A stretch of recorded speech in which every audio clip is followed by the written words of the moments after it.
Why did one brother's act of kindness lead to the murder of another? What could drive a man to the extreme of taking his own brother's life? You might think you know the story of Cain and Abel, the first brothers mentioned in the Bible. But what if I told you that there's much more beneath the surface of this ancient tale? A deeper truth about jealousy, rejection, and redemption that might just speak to your life today. Hello, and welcome to today's exploration of one of the most profound and tragic stories in Scripture. I'm glad you're here, and I promise you, by the end of this video, you'll walk away with new insights into human nature and the transformative power of forgiveness. The story of Cain and Abel is often told with simplicity. Cain, the farmer, and Abel, the shepherd, both bring offerings to God. But only Abel's offering is accepted. Envy takes root in Cain's heart, and soon, that jealousy turns deadly. The first murder in history is committed by a brother against a brother, in a story that seems so straightforward on the surface. But if we look closer, we uncover layers of meaning, pain, and ultimately, hope. It all starts with an offering. Cain, a farmer, brought an offering of his crops to God.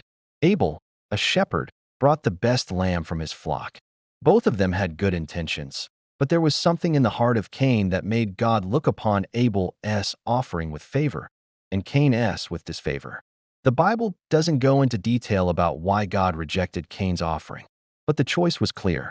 Abel's sacrifice pleased God, and Cain's didn't. Now imagine this. You've worked tirelessly, and you believe you've given your best. But someone else's offering, something that feels more deserving of God's favor, gets chosen over yours. It stings, doesn't it? Have you ever felt that gut-wrenching jealousy? A moment when someone else's success felt like a personal attack on your efforts?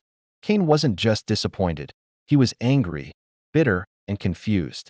He was left questioning why his offering wasn't accepted.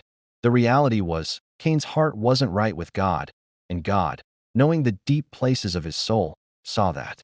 But here's the turning point. God, in his wisdom, didn't condemn Cain. He didn't walk away.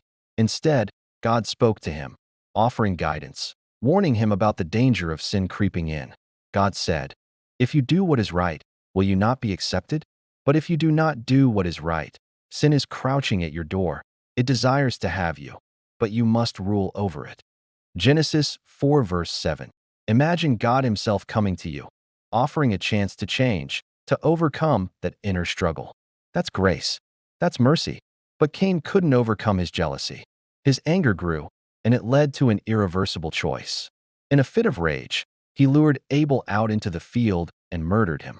Cain's jealousy didn't just hurt Abel, it destroyed him. It destroyed a relationship, not just with his brother, but with God. And the sad truth is, we all carry a bit of Cain within us. How often do we feel envious of someone else's success, their blessings, or their position in life? And if we're not careful, those feelings can turn toxic, like a slow poison that eats away at our relationships and peace of mind. Jealousy blinds us. It makes us forget what we have, what we've been given, and the blessings that we could be sharing. Instead of celebrating the success of others, we focus on what we're lacking, and in doing so, we distance ourselves from the very thing that can heal us: gratitude. Cain could have seen his brother's success as an opportunity to grow closer to God, to reflect on his own heart and offering. But instead, he let his jealousy fester into something far more dangerous. But this story isn't just about Cain's jealousy. It's about the response of God and how it can teach us to rise above our darker emotions. After Cain killed Abel, God confronted him. "Where is your brother Abel?" he asked. Cain's response, "Am I my brother's keeper?" was a deflection, an attempt to avoid the weight of his actions. But God knew. God always knows. And yet, God did not destroy Cain. Instead, he marked him, ensuring that no one would kill him in retaliation. Even in the face of such a grievous sin, God showed mercy. Cain was cast away, a wanderer, but he was still protected, still given the chance for redemption. The question we must ask ourselves is this: why does God extend mercy to someone who has committed such a heinous act? What does this teach us about God's nature? And what does it say about our own journey of redemption? The story of Cain and Abel doesn't just end with punishment. It's a picture of the human condition, the struggle with jealousy, pride, and anger. But it's also a story of God's relentless offer of grace. You see, no matter how far we stray, No matter how deeply we've hurt others or ourselves, God doesn't abandon us. He doesn't abandon Cain, and he doesn't abandon us. In our moments of jealousy, in our moments of sin, we have a choice. We can listen to God's voice, just like he spoke to Cain, and turn away from destruction. Or we can let sin take its course. The story of Cain is a stark reminder of what happens when we choose the latter, but it also offers hope. Cain's legacy doesn't have to be our legacy. We have the chance to choose the way of redemption. Jesus came into this world not only to offer forgiveness, but to show us that we too can rise above our darkest moments. We may not murder our brothers physically, but in our hearts, how often do we kill with jealousy, bitterness, and unforgiveness? But here's the hope. There is a way out.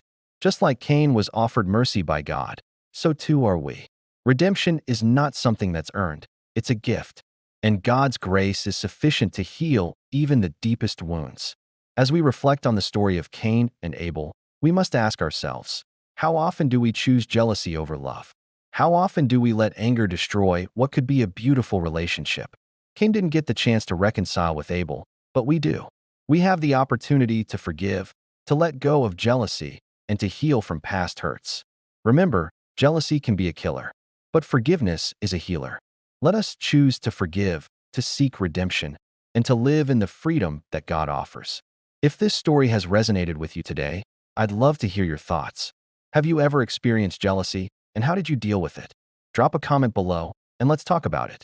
And if you found this video meaningful, please like, share, and subscribe for more biblical insights. Thank you for joining me in exploring the deeper layers of this ancient, yet timeless, story. Stay tuned for more thought-provoking content that will help you grow in understanding and faith. Until next time, take care, and remember, redemption is always within reach.